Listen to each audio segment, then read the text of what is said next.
Recording in progress. Muy buenos días. Gracias por sumarse a esta instancia y acudir a ella.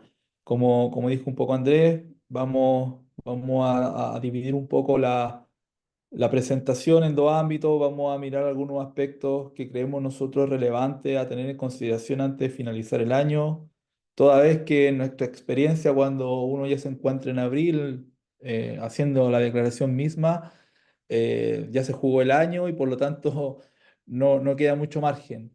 Como muchas veces le decimos a nuestros clientes, uno no puede hacer magia. Y a veces presionan y dicen, pero ¿por qué tengo que pagar tanto impuesto? A lo mejor podríamos haber hecho esto, esto, otro. Y claro, es posible anticiparse a ciertas situaciones, pero esto hay que hacerlo con tiempo. Y por lo mismo estamos en octubre tratando un poco de transmitir esta necesidad de mirar un poco los impuestos antes de final de año, sin perjuicio que muchos de ustedes puedan estar mensualmente haciendo determinaciones, pero siempre es bueno a lo mejor chequear o repasar algunos aspectos. Y luego vamos a conversar respecto de la ley, que todavía no es ley, bien paradójicamente, de modernización tributaria, o más que de modernización de cumplimiento tributario. Y ahí Ignacio va también a comentarle un par de aspectos bien interesantes para dejar al final un rango de preguntas, de discusión y que em, podamos revisar las dudas o que necesiten aclarar. Vamos adelante. Entonces, eh, ¿qué observar antes de finalizar el año en la determinación del resultado tributario? Entonces, solo para efectos de recordar, y aquí nos vamos a concentrar específicamente en lo que es la renta líquida imponible, la base imponible del impuesto de primera categoría, y esto está pensado exclusivamente para sociedades que tributan bajo el régimen del artículo 14A de la Ley de Impuesto a la Renta, es decir, su resultado tributario es determinado en función de los registros contables. Y sin perjuicio que a lo mejor usted al final de la presentación podamos discutir sobre el régimen PYME, pero un poco nuestra conversación va a estar vinculada a empresas un poquito más de mediano y gran tamaño. Entonces, si recordamos, cuando uno tiene que hacer esta determinación conforme a la ley de impuesto a la renta, uno tiene de cierta manera una directriz que mirar, que son los artículos 29 al artículo 33 de la ley de impuesto a la renta, con algunos ajustes que uno toma de otros artículos, como por ejemplo el artículo 41, para efecto de corrección monetaria y otros antecedentes adicionales. Pero básicamente el esqueleto es, mire, usted determine cuáles son sus ingresos brutos, cuáles son los costos para determinar esos ingresos, reduzca los gastos que necesita para generar la renta, haga ajustes por corrección monetaria y hay otros ajustes que en definitiva mandata que se ejecute la ley. En la práctica, entonces, hay una mirada un poco estructurada del punto de vista de la ley. Insisto en que lo que ustedes ven aquí a la izquierda de la pantalla tiene que ver como entonces el estado de resultado, por decirlo de algún modo, de un balance de 8 columnas o de un balance que ustedes quieran preparar considerando solo las cuentas de pérdida y ganancia. Eh, Sabemos que en la vida real la contabilidad de cierta manera se rige bajo ciertos principios contables de general aceptación y esos principios contables de general aceptación entonces difieren de lo que es el mundo contable respecto al mundo tributario.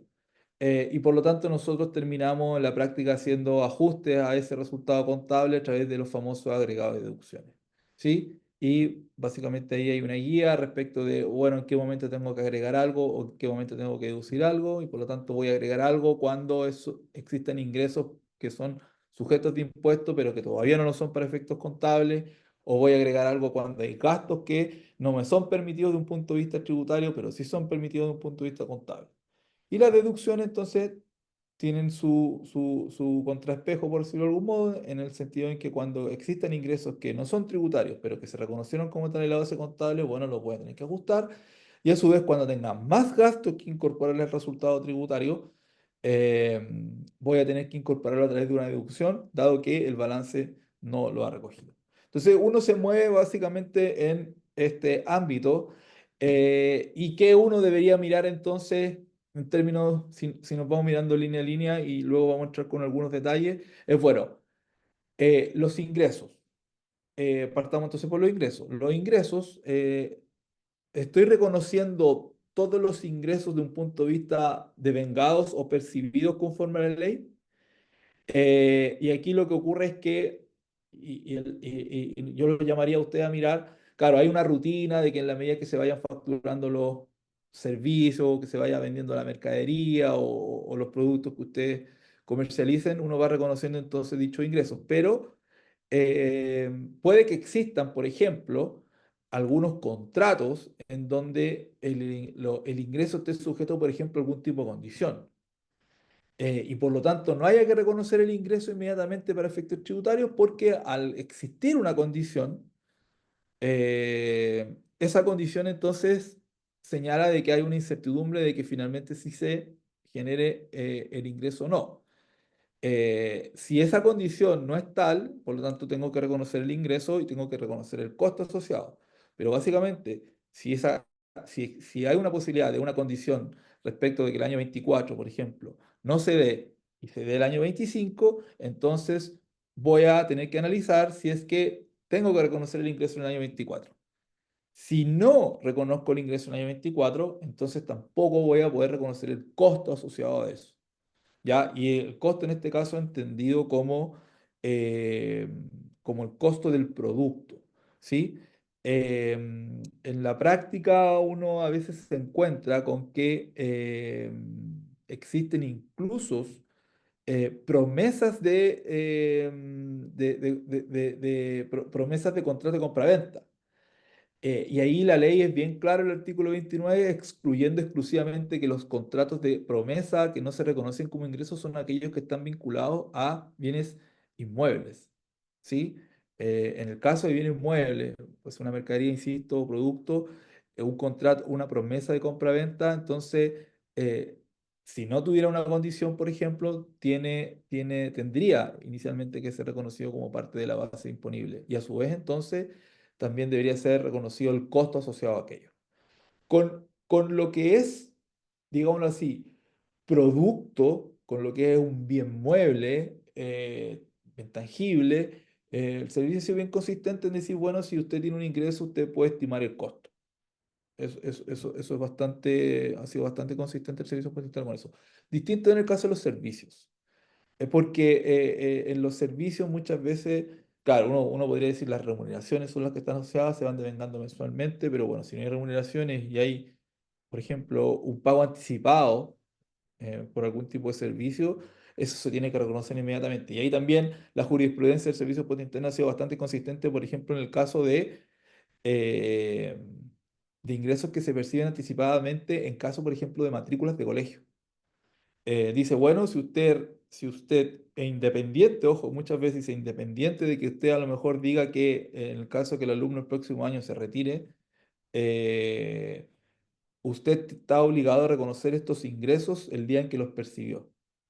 Y ahí también hay bastante jurisprudencia respecto al servicio puesto interno, insisto, en que dichos ingresos se reconocen en la medida que se perciban, pero sin necesariamente poder estimar, por ejemplo, un costo, un gasto por remuneración, a diferencia cuando, insisto, son productos, materias primas, productos terminados o bienes tangibles.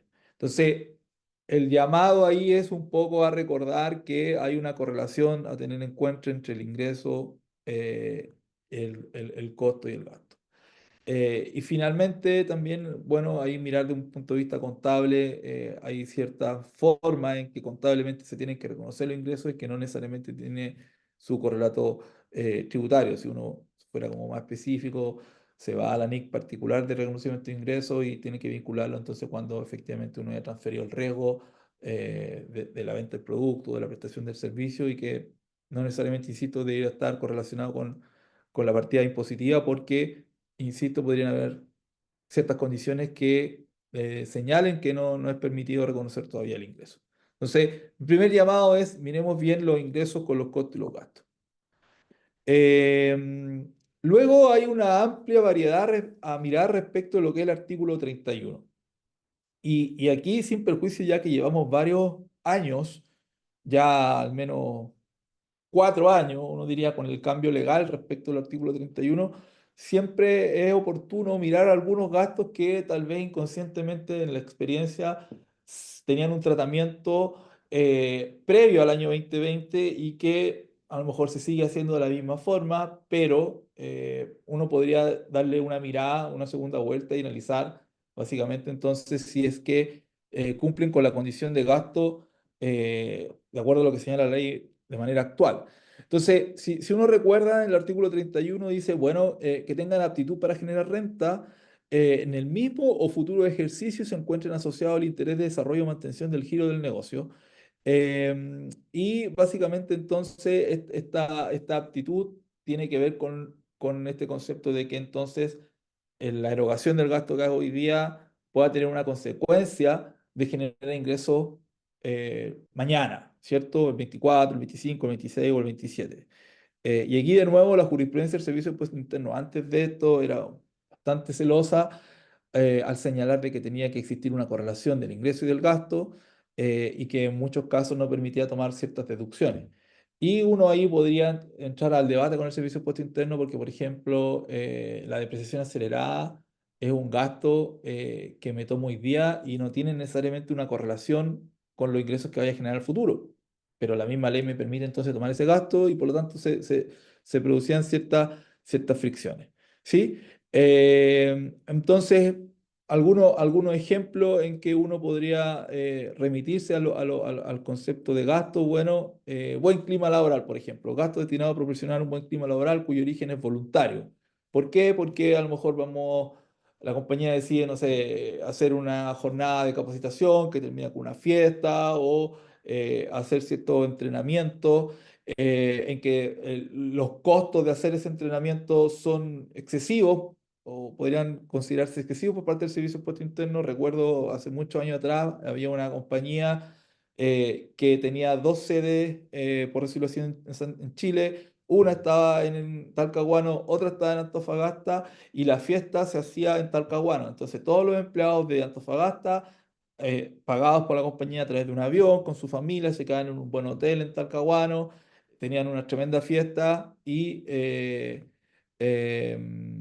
y contribuye al desarrollo, al clima laboral, etcétera. Y el Servicio de Impuesto Interno cuestionó que esos gastos habían sido excesivos, de que por qué tenían que llevarlo en avión, que por qué tenían que irse a un hotel, que por qué tenían que ir toda la familia, etcétera.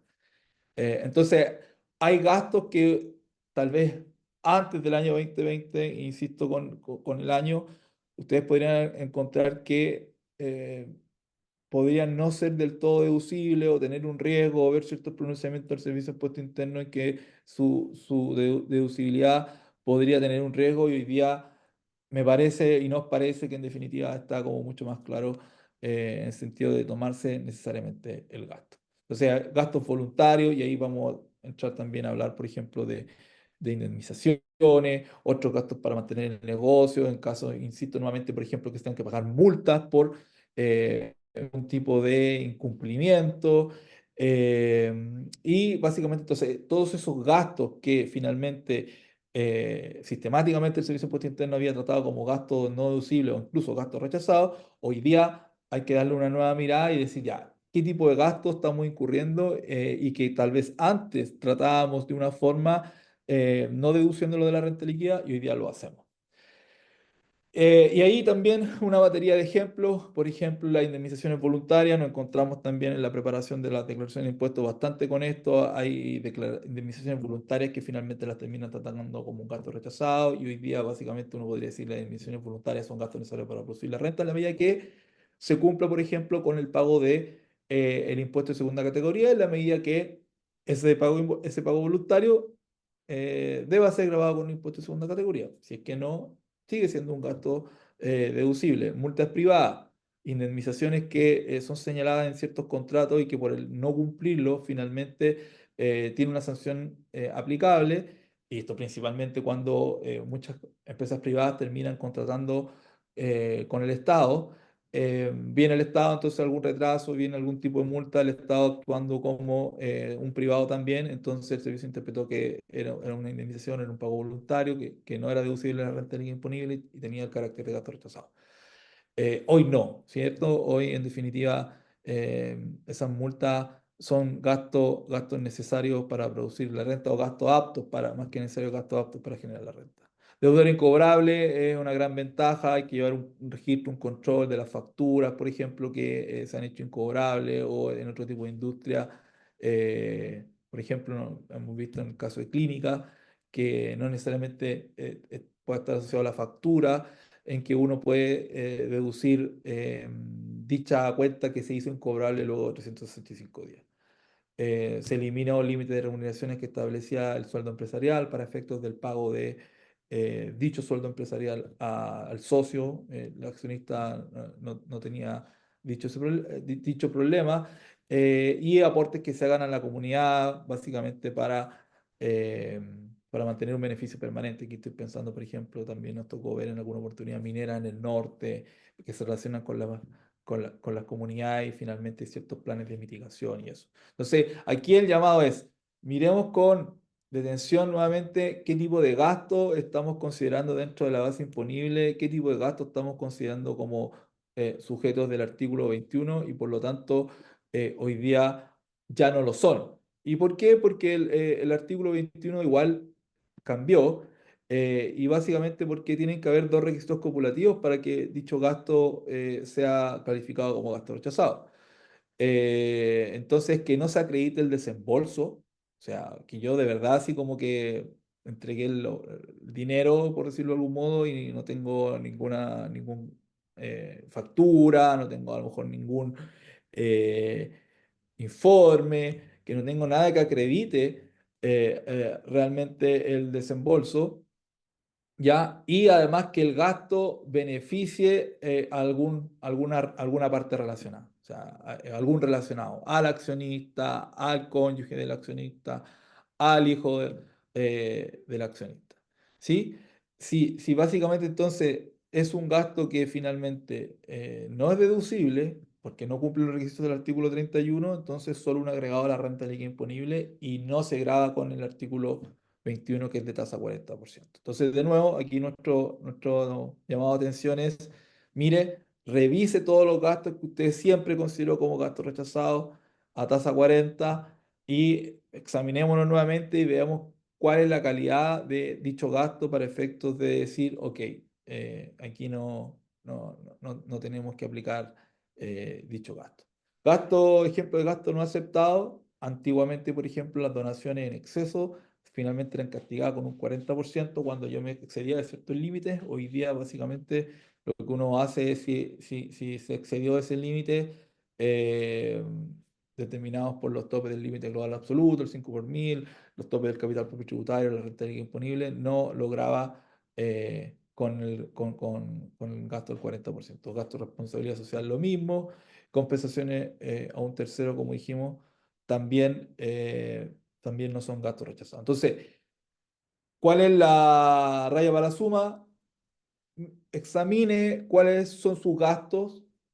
Si algún gasto que usted consideraba que no era deducible, bueno, miremoslo a la luz de la normativa. Si hay algún gasto rechazado que usted consideraba en la base imponible, revisémoslo o revíselo porque en definitiva puede que esté tributando algún concepto que finalmente no tiene por qué ser considerado como tal. Oye, Pedro, solo un comentario ahí. Que, bueno, este cambio normativo de la norma de gasto rechazado y que comentaba Pedro, y vinculándolo con el nuevo concepto de gasto aceptado, viene de la reforma anterior a la que tuvimos ahora, ¿cierto? Ya tiene un par de años de vida. Pero efectivamente en la práctica, considerando cierta historia en base a interpretaciones más antiguas del Servicio de Impuestos Internos, de alguna forma todo el gasto que no fuese necesario, indispensable, todos estos requisitos que establecía el Servicio de Impuestos Internos se rechazaban, o normalmente se rechazaban, había varias críticas, pero este cambio que hubo a la norma del artículo 21 de gasto rechazado tiene como íntima vinculación con el cambio del concepto de gasto. Cuando Pedro le habla de que ese concepto de aptitud para generar la renta se vincula mucho con esta línea de sobre cuando un gasto es rechazado y simplemente cuando un agregado a la renta líquida. Entonces, si quizás su empresa aún no ha hecho ese ajuste como de criterio, es importante que lo tengan presente y de alguna forma son dos normas que se vinculan en esa línea. Eso. Gracias, Ignacio. Y algo interesante que podemos analizar tiene que ver con este impuesto sustitutivo de los impuestos finales. Eh, este impuesto sustitutivo de los impuestos finales, ahora se llama ISIF. Eh, es, se traduce a un punto de vista legal en la ley 21.681 que tiene que ver con toda la reconstrucción de lo que fue los incendios en Valparaíso, y es una ventana sobre el registro RAI, y esto es re importante, se aplica sobre el registro RAI, aún habiendo STUT, y aquí, sobre el tecnicismo, ¿se acuerdan del STUT del FUT? En caso que tuvieran RAI cero y STUT, la norma no es aplicable porque la norma habla de que se aplica sobre el RAI. Si el RAI es cero, habiendo STUT, eh, eso igual suena un poco raro, pero en definitiva no sería aplicable. Bueno, más que el beneficio o la alternativa está entonces que los contribuyentes del 14A tributen esos saldos del RAI con una tasa de un 12% directo, no incorporando ningún tipo de incremento o de crédito de impuesto de primera categoría acumulado en los registros de renta empresariales. eh, y en el caso de los contribuyentes del 14D número 3, que son los contribuyentes bajo el régimen PYME, pueden tributar dichos saldos con una tasa de un 30%, pero descontando sí ellos el caso del crédito de impuesto de primera categoría. Ahora, probablemente ustedes ya conocen un poco el mecanismo, pero lo que nosotros queremos aquí llamar la atención básicamente no es la determinación misma, sino las posibilidades que uno puede tener respecto de este sustitutivo, considerando flujos, considerando la disponibilidad de caja que exista. Eh, y lo vemos de la siguiente perspectiva. Ustedes saben que una vez pagado este impuesto sobre las utilidades, se las pueden distribuir sin que los contribuyentes de impuestos finales paguen impuestos en el global complementario. Entonces, miremos el caso uno, por decirlo de algún modo, que es el caso que aquí ven más a la izquierda de la pizarra o de la pantalla. Supongan ustedes que existe un capital propio de 110 y la compañía registra un RAI de 100 y quiere someterse al impuesto sustitutivo o el ISIF del 12%. Entonces va a pagar 12 sobre 100. Queda disponible un flujo de 88 y por lo tanto si decide distribuir esos 88 a los accionistas, ¡pum!, se distribuyen y los accionistas no vuelven a pagar el impuesto global complementario. Entonces lo que uno debería evaluar ahí es, bueno, ¿qué ocurre si yo retirara esos mismos 100? ¿Cuál sería mi global complementario? Eh, y lo compararía con, bueno, ese RAI al 12%, ¿sí? O ese RAI al global complementario, o ese RAI incluso distribuido parceladamente hacia el futuro, ¿ya? Entonces, ahí uno hará las combinaciones que estime conveniente para efecto de decir, bueno, lo voy a usar o no lo voy a usar. En el caso 2 lo que ocurre es que tenemos una sociedad ABC que está entre medio, ¿cierto? X, Y, Z tiene el RAI, paga el ISIF por 12 y sube el dividendo a ABC. Uno podría decir, bueno, queda en ABC, no pasa nada. Y en el futuro, cuando estos accionistas quisieran llevarse los 88 que quedaron de este ISIF, bueno, en 3, 4 años más se lo pueden llevar porque no hay orden de prelación para llevarse todas las utilidades y sin perjuicio que entonces ABC o XYZ empiece a generar utilidades nuevas, van a ir de cierta manera, o alguien podría pensar que se puede ir tapando o sobreponiendo las utilidades nuevas a este ISIF. No, no, no va a ser así porque este ISIF tiene una relevancia respecto a que yo lo puedo distribuir en cualquier momento. Pero que nosotros vemos que puede ser interesante en la medida en que eh, existan los flujos eh, y se puede hacer. Fíjense que antes de hacer la conversión del 12%, el capital propio tributario de las dos sociedades, en este caso, son 110. Y sobre esos 110 todos los años se tiene que pagar patente municipal. Dependiendo de la comuna en donde esté la compañía, la tasa es 0,5% o el 5 por mil, o puede ser un 2,5 por mil. O sea, dependiendo de la comuna en donde esté la sociedad, va a tener que pagar este tributo municipal siempre. Y este tributo municipal se paga sobre el capital propio tributario. Entonces, las utilidades que están posadas allí, por decirlo de algún modo, porque recuerden que bueno, parte del capital propio va engordando, por decirlo así, en la medida en que yo haga aumentos de capital o en la medida en que yo vaya generando utilidades. Y si esas utilidades obviamente se transforman luego en activos que finalmente se terminan invirtiendo, por decirlo de algún modo, el chancho empieza a crecer. Entonces, en la medida que el chancho crece con estas utilidades y yo no las retire, tengo como este trade-off entre decir, bueno, voy pagando el tributo municipal, el flujo, o yo las voy retirando y voy pagando el global complementario. Si yo las retiro, entonces voy al global complementario, si no las retiro, se va engordando de cierta manera, insisto, el chanchito y va pagando el impuesto municipal. Entonces, ¿uno qué pudiera hacer con esto, por ejemplo?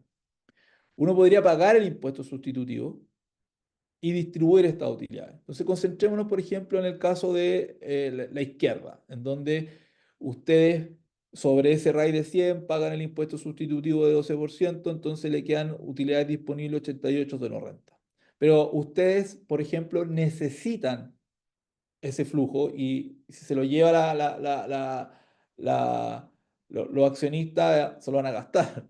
Entonces, lo que ustedes ahí pueden hacer entonces es distribuir esos 88. Al distribuir esos 88, el capital propio tributario se va a reducir en 100 básicamente porque tuvieron que también pagar el impuesto y por lo tanto el capital disminuye en 10 para efecto numérico. Capital propio tributario, al haber distribuido los 100, por decirlo, y los 100 se distribuyen básicamente en 88 para el accionista, 12 para el fisco, entonces van a reducir el capital.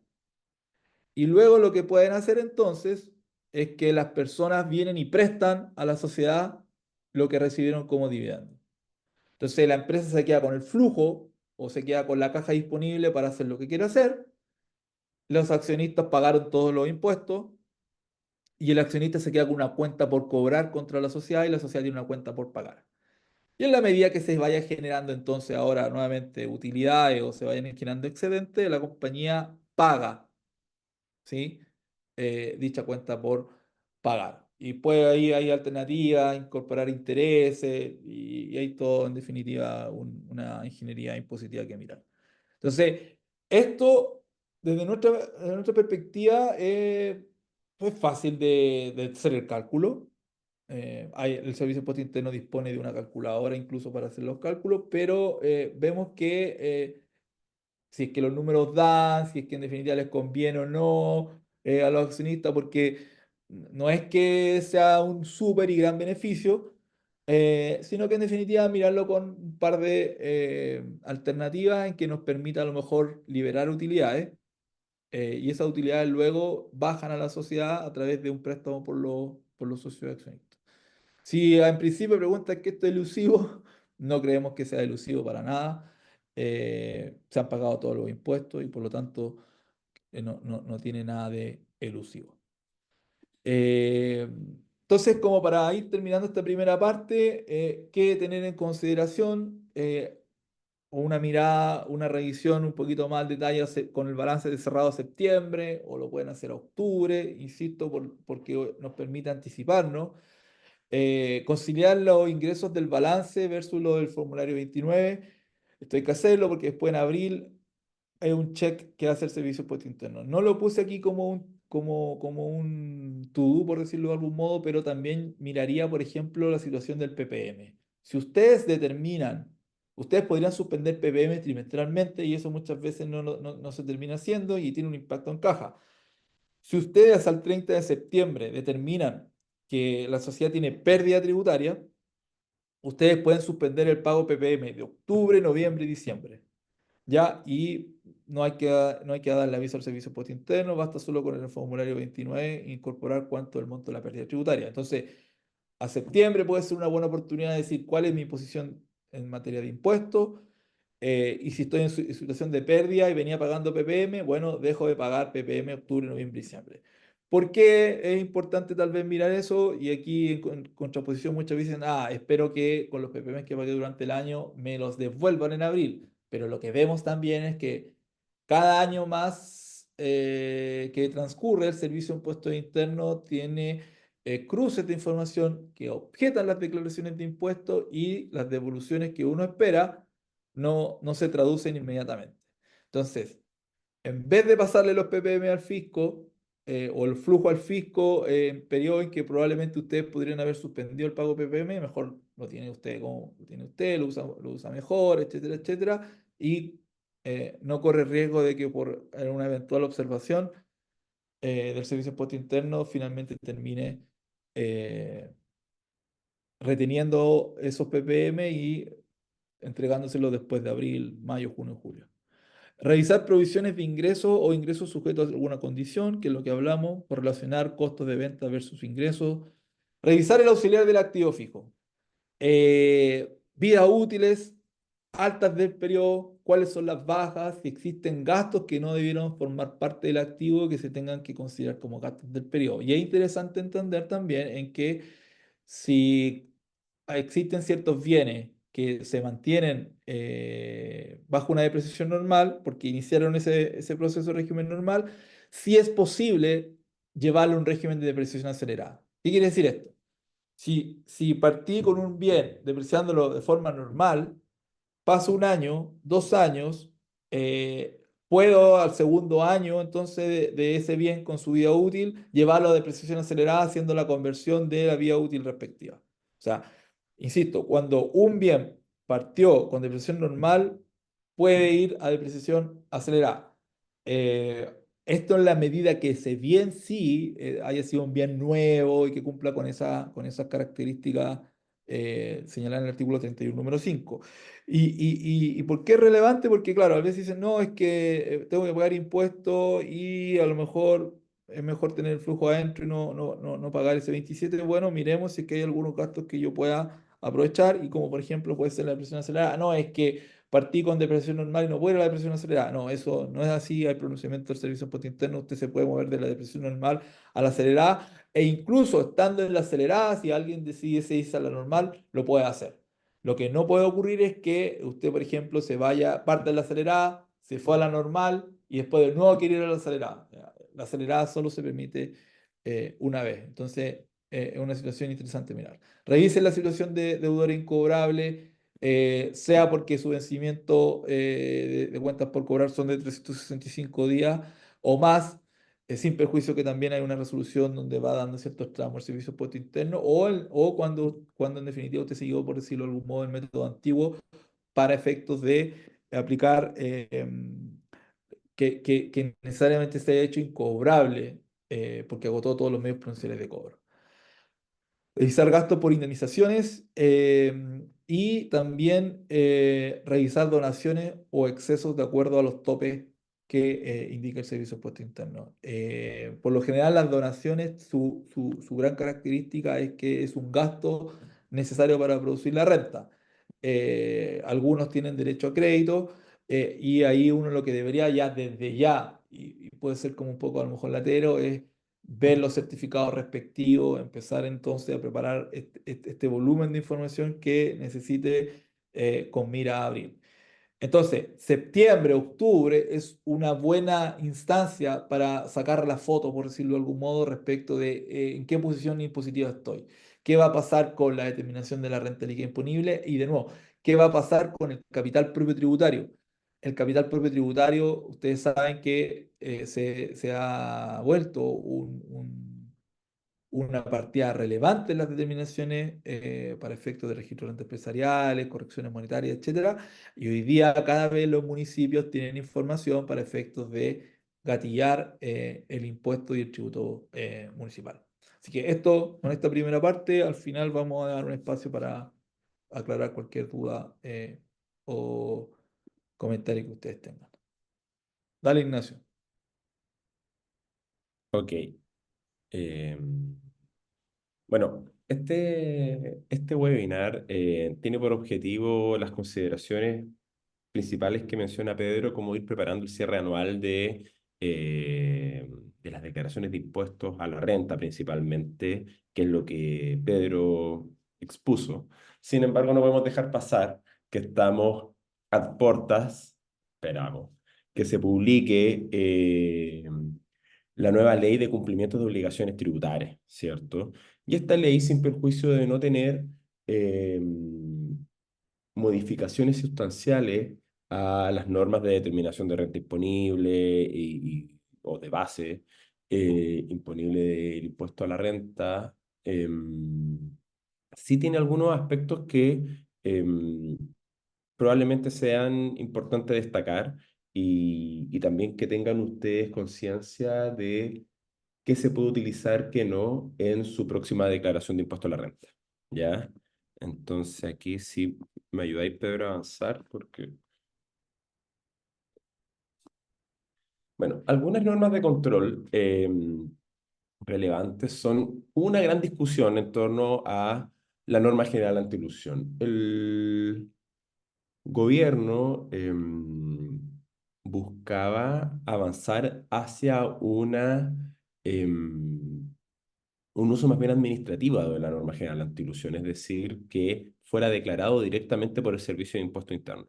¿Ya? No obstante, el proyecto de ley que se va a publicar en los próximos días mantiene el procedimiento judicial. ¿Ya? Se amplía el umbral de aplicación de la norma a 1000 UTM y hay un aspecto interesante en torno a cómo se aplica ciertas normas antielusivas especiales versus la norma general antielusión. Hasta antes de esta ley, o lo que es hoy día vigente, cuando existe una norma especial antielusiva, por ejemplo, el artículo 21 de la ley de impuesto a la renta, con el impuesto a sanción de tasa 40%, o las presunciones de retiro de los socios, se aplica ese por sobre la norma general de antielusión. Y ahora esto viene de alguna manera a alterarse en cuanto, bajo la nueva norma, a través de un procedimiento general antielusivo, igual te pueden aplicar una norma especial, pero también en cuanto en una operación que tenga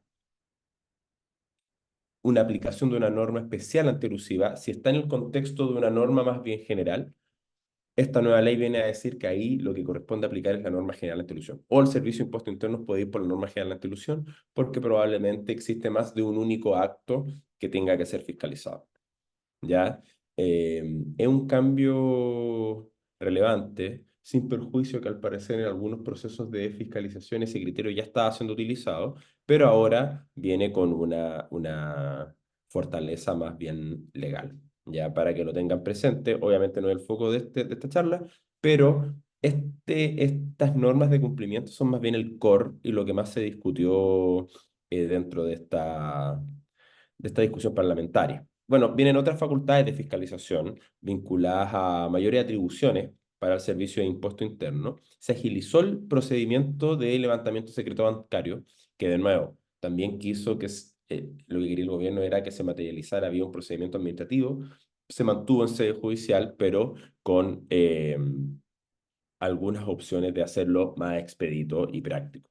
¿Ya? Y también se establece la figura del denunciante anónimo. Eso, como normas de control, no tiene que ver con el foco del cierre de la operación renta, pero la norma general anti-elusión es una norma que de alguna manera atraviesa todo nuestro sistema tributario. Y ustedes siempre debieran tenerla en consideración cuando realizan operaciones en su empresa, ya sea con partes vinculadas, ya sea procesos de reestructuración. ¿Ya? Eso respecto a ese tema. Dale, Pedro. Ya, y aquí entramos un poquito a ciertas normas sustanciales que para ustedes pudieran ser relevantes. La primera de estas se refiere al caso en que tú tengas inversiones en el extranjero controladas. ¿Ya? Ustedes debieran saber que cuando tú inviertes en el exterior y tienes una inversión que genera rentas pasivas, dividendos, intereses, regalías, entre otros, y tú eres controlador de esa empresa, tú debieras reconocer en Chile esas utilidades sobre base de vengada, que es una excepción al principio general que las rentas del exterior tributan sobre base percibida, ¿ya? Em, y esto hasta el día de hoy se va mirando root por root.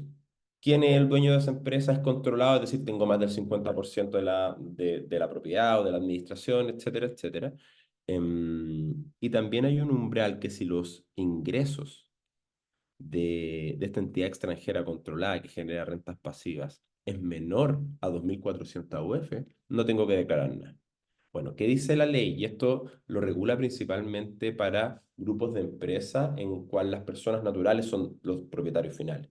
Dice, si de una entidad en el exterior los dueños son personas relacionadas, pensando padre, madre e hijos, por ejemplo, por más que cada uno tenga el 25, como son todos relacionados entre ellos, voy a considerar que son controladores y consecuencialmente van a tener que declarar sobre base de vengar estas rentas pasivas del exterior, ¿ya?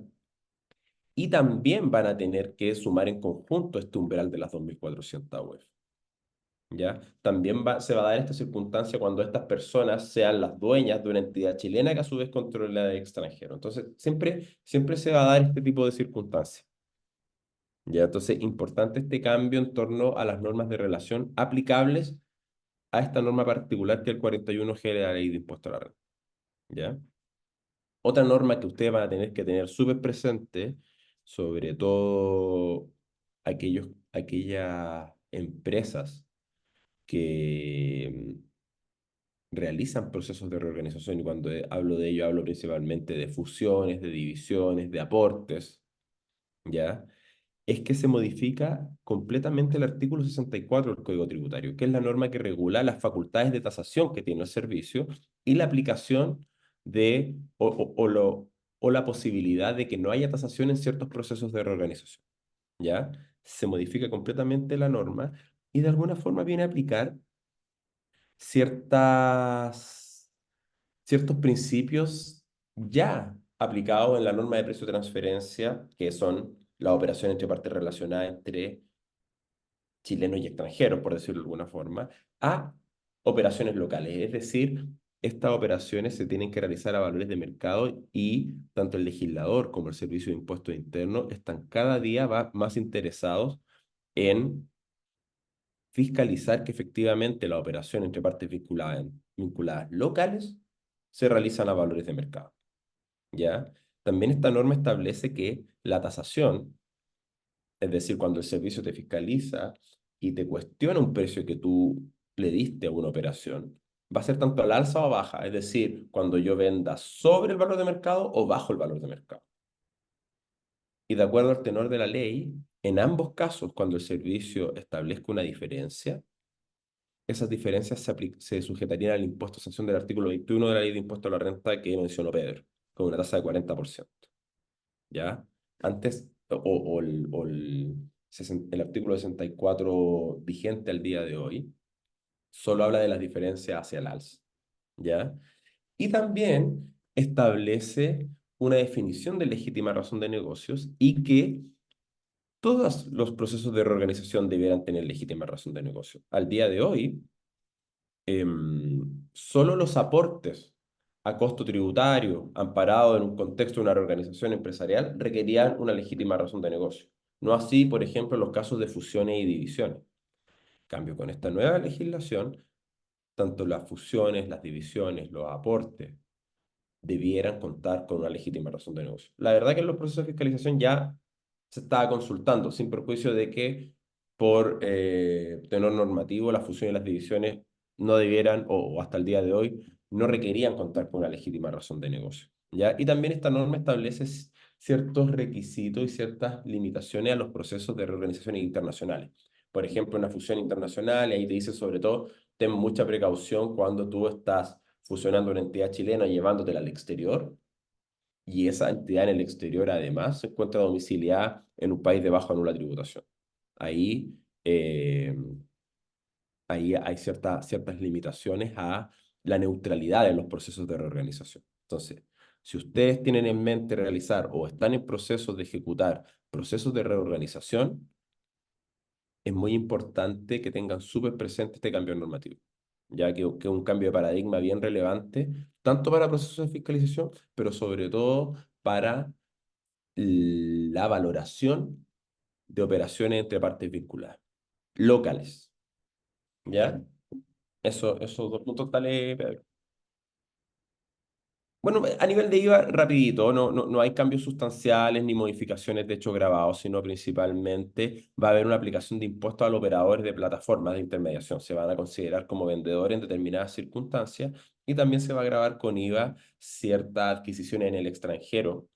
Normalmente también pensado en estos operadores de plataforma cuando los bienes se encuentren en el exterior, pero vayan a ingresar a Chile en el corto plazo, cuando estas ventas no superan las $500. Y también para aquellos que tengan el carácter de exportadores y que estén solicitando las devoluciones de IVA exportador de acuerdo al artículo 36 de la ley de IVA, deben tener bien presente unas modificaciones principalmente en lo referente a el término de giro de estas entidades que tengan o se hayan acogido al IVA exportado, ya porque les van a fiscalizar que los últimos 36 meses hayan realizado operaciones reales y ver cuánto IVA han obtenido en su devolución, ya, o reintegro, para que lo tengan presente. Eso no son cambios tan fundamentales, pero pueden ser relevantes para algunos de ustedes. Dale, Pedro. Yo sé que no nos queda tanto tiempo, pero bueno, aquí pasó algo bien interesante.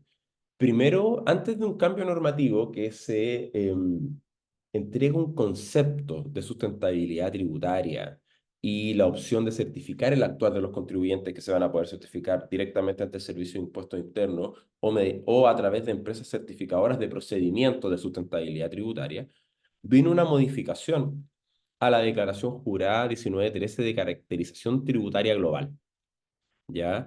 Debe ser respondida por todos aquellos contribuyentes que tengan el carácter de gran empresa. Y aquí vienen un cúmulo de consultas relacionadas con la responsabilidad social fiscal. Te pregunta si las empresas cuentan con estándares de buenas prácticas tributarias y establece una serie de estándares internacionales para saber si estas empresas los cumplen. Te preguntan quién es el responsable de la estrategia tributaria. Si es un director de la empresa, si es un comité, si son ejecutivos de la empresa encargados de la dirección tributaria. Entonces, cada día la fiscalización va a ir más profunda, va a ir más a buscar quiénes se hacen cargo del cumplimiento.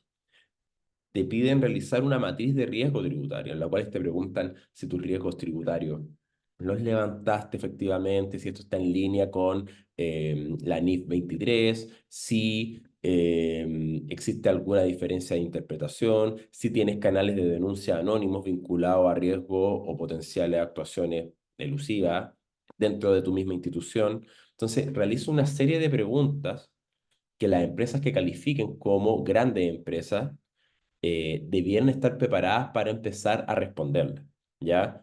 ¿Por qué? Porque en esta declaración jurada uno tiene la posibilidad de decir, no tengo un estándar de buena práctica tributaria, no tengo matriz de riesgo y no tengo responsable, pero eso va a levantar inmediatamente una alerta, ¿ya?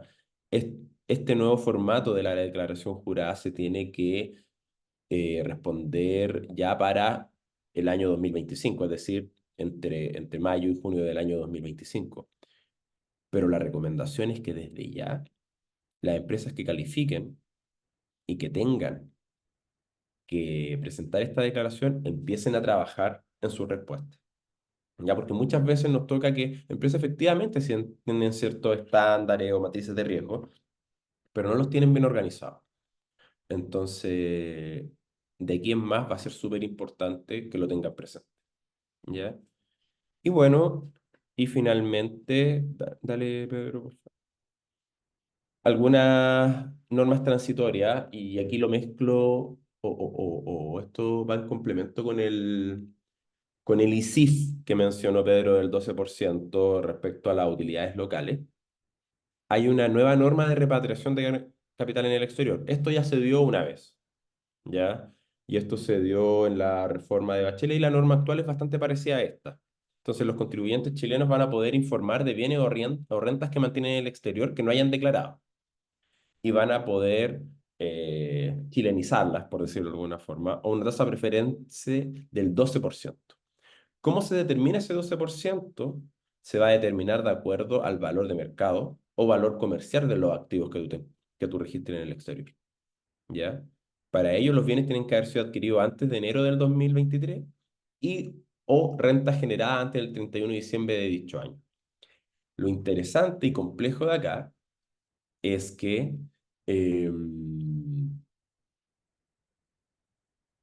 la fecha tope para hacer esta declaración va a ser el 30 de noviembre, respecto a una ley que al 23 de octubre todavía no está publicada. Entonces, el plazo va a ser acotado y el procedimiento en el cual tú tengas que entregar la información va a ser fundamental para poder acogerte a esta norma, ¿ya?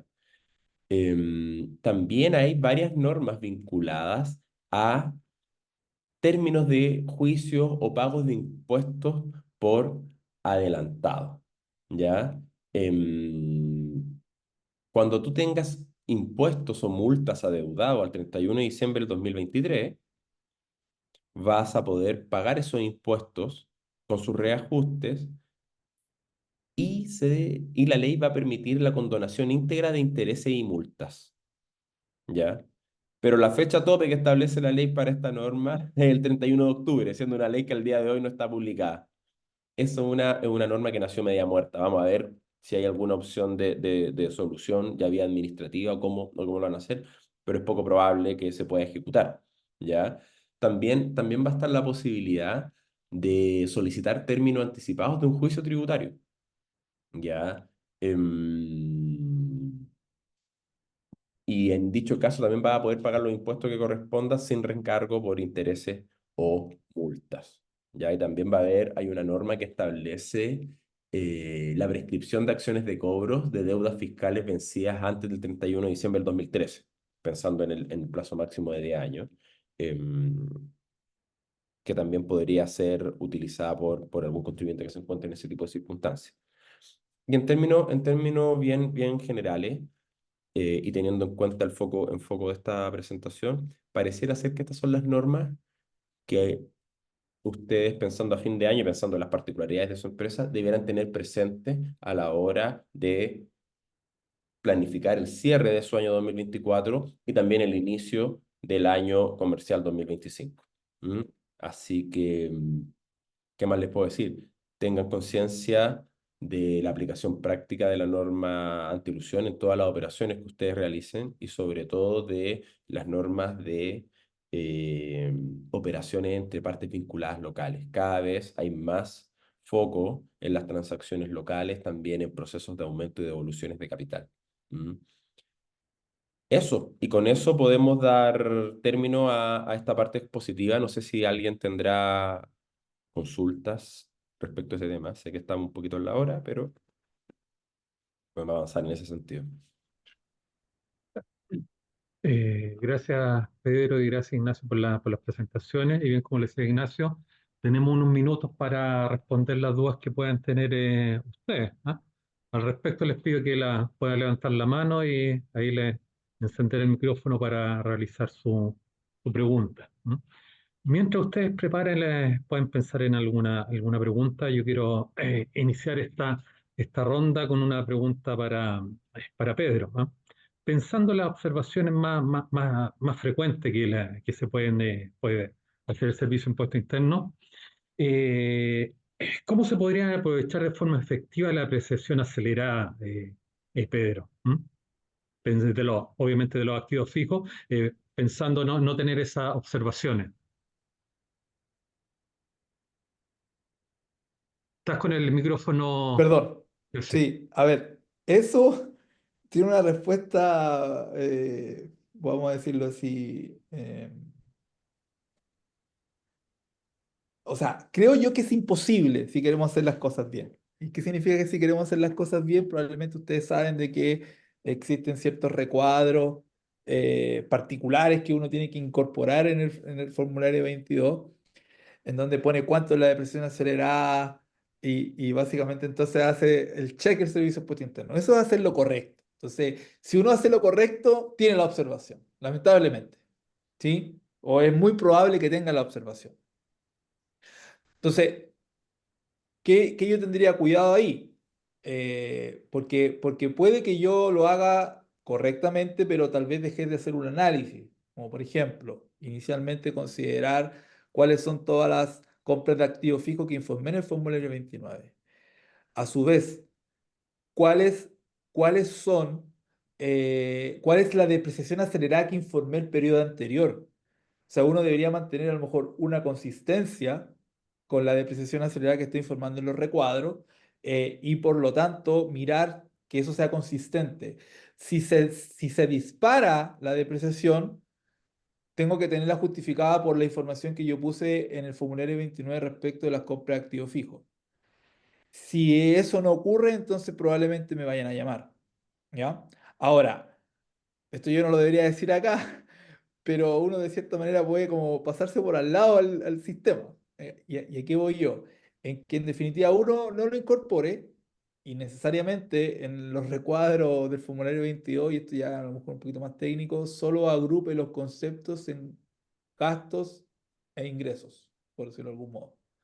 Entonces, ahí encuadrándolo, por decirlo de algún modo, en ingresos, todos los ingresos que correspondan, todos los gastos mezclados, todos, va a dar el resultado contable y luego podría dar el resultado tributario. Deje de informar ciertas cosas en los recuadros de la depresión acelerada. Eso sería como hacerle una trampa al sistema, básicamente. Y después cuando si a uno lo quieren fiscalizar o algo, bueno, va a tener que abrir eso. No es lo correcto. No es lo correcto. Lo que estoy diciendo no es correcto. Lo correcto sería hacer este análisis que yo les señalaba. Bueno, tenemos que indicar cuál es la presión acelerada, etcétera, pero tendría cuidado en mirar cuáles fueron la depreciación del año anterior, lo que yo en definitiva informé, porque uno podría hacer un cálculo rápido, lo que informé el año pasado, más su corrección monetaria, más la depreciación que debería mantener del año pasado, con las altas debería ser el número. Pero si esto excede, entonces hay algo que está haciendo mal y por lo tanto me van a llamar. Yo tendría esa apreciación. Gracias, Pedro.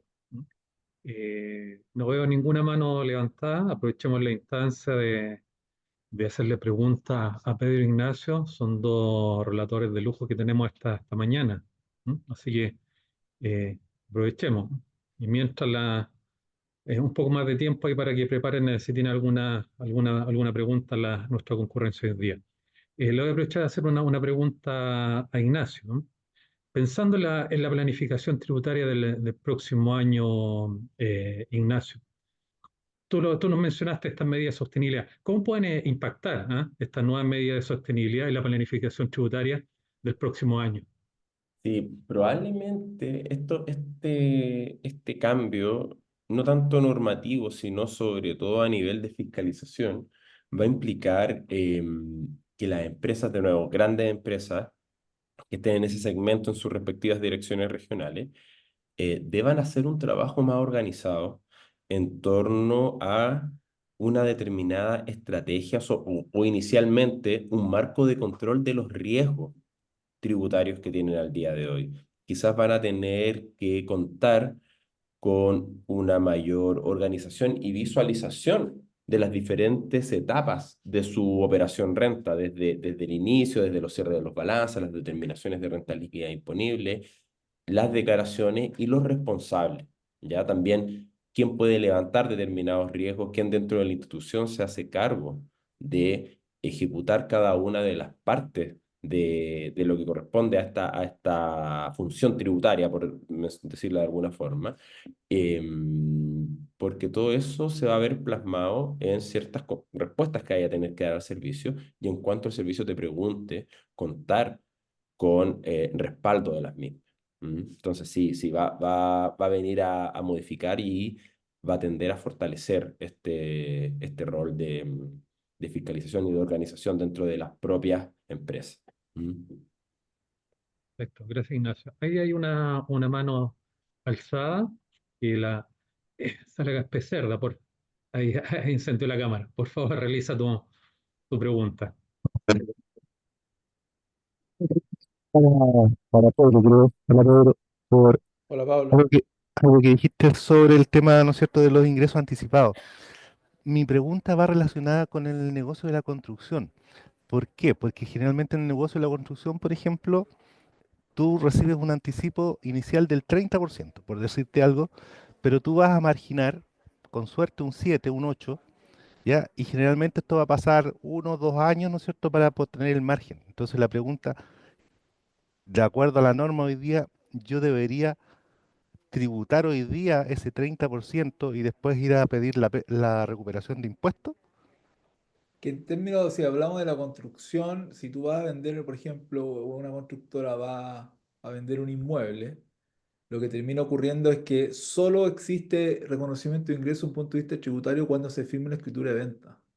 Entonces, todos los anticipos, por ejemplo, en el caso típico que uno va y quiere comprar un departamento o lo que sea y entrega, por ejemplo, un 10% o un 20% del anticipo, para reservar o lo que sea, eso finalmente no es sujeto de tributación porque solo hay tributación o solo hay reconocimiento del ingreso desde un punto de vista tributario cuando se firma el contrato de promesa, perdón, cuando se firma el contrato de venta.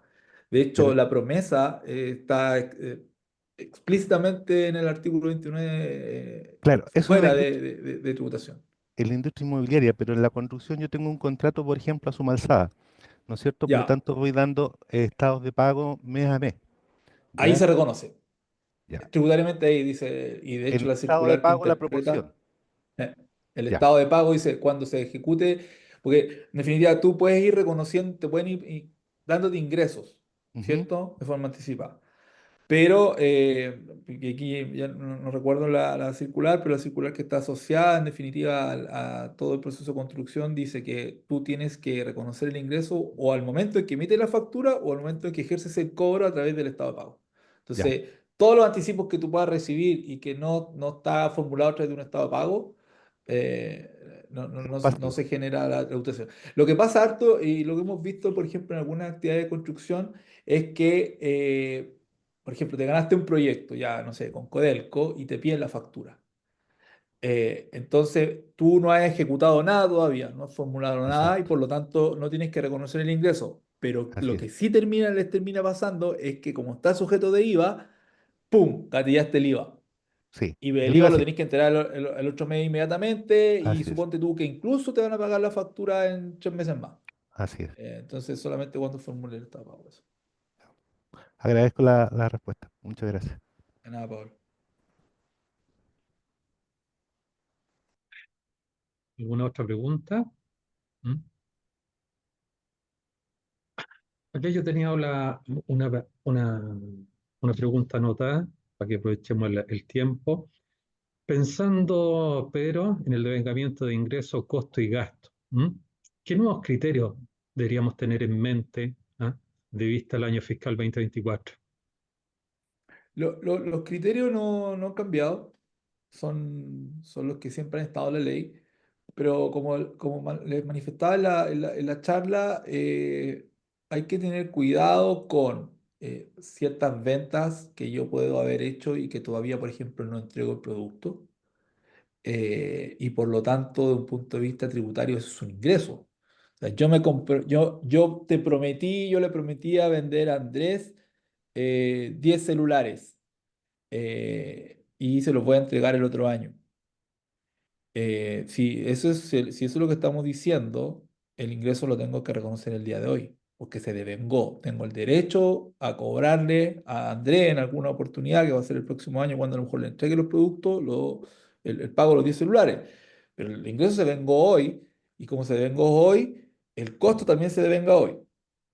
Distinto podría ser el caso, y por eso insistía en algún tipo de cláusula o alguna condición en que yo diga, bueno, yo le voy a vender estos 10 celulares al Andrés, que me los va a pagar el próximo año si es que, no sé, llueve todos los días. Entonces, ahí está sujeto a una condición y por lo tanto es incierto si yo voy a generar realmente el ingreso. Y ahí yo sería más cuidadoso. ¿Sí? Yo pensaría, por ejemplo, en la industria de exportadores que muchas veces terminan después ajustando precios y por lo tanto inicialmente yo sí tuve derecho al ingreso y después finalmente con notas de crédito que finalmente terminan emitiéndose, se ajustan los ingresos. Pero criterios nuevos, por decirlo de algún modo, no existen. Pero insisto, a veces uno se encuentra con algún contrato medio especial y ahí yo le daría una mirada. Y por lo mismo, insisto, sacar una foto hoy día en septiembre es relevante para saber, mira, esta es la proyección que tengo para finalizar el año. no sé, hay un contrato, a lo mejor la utilidad fue, estamos teniendo utilidad excesiva, podemos chutear cosas para enero, qué sé yo. Entonces te permite tener un cierto margen. Perfecto. Gracias, Pedro. Y no veo más alguna otra mano levantada, aparte de la pregunta que ya tuvimos. Así que cumpliendo el tiempo que teníamos estipulado para este webinar, solamente me queda dar las gracias a Pedro Ignacio, del estudio Luzona y González, abogado, por esta excelente presentación que nos hicieron durante esta mañana, que obviamente nos va a ayudar a los que estuvimos conectados a hacer una buena planificación de nuestra actividad. Así que le reitero las gracias por la excelente presentación y desearle a toda la gente que nos acompañó esta mañana que tengan un muy buen día y nos estaremos viendo en una próxima oportunidad. Muchas gracias. Muchas Chao, gracias gracias, que estén por su muy bien. tiempo. Gracias, que Chao, estén muy gracias. bien. Chao.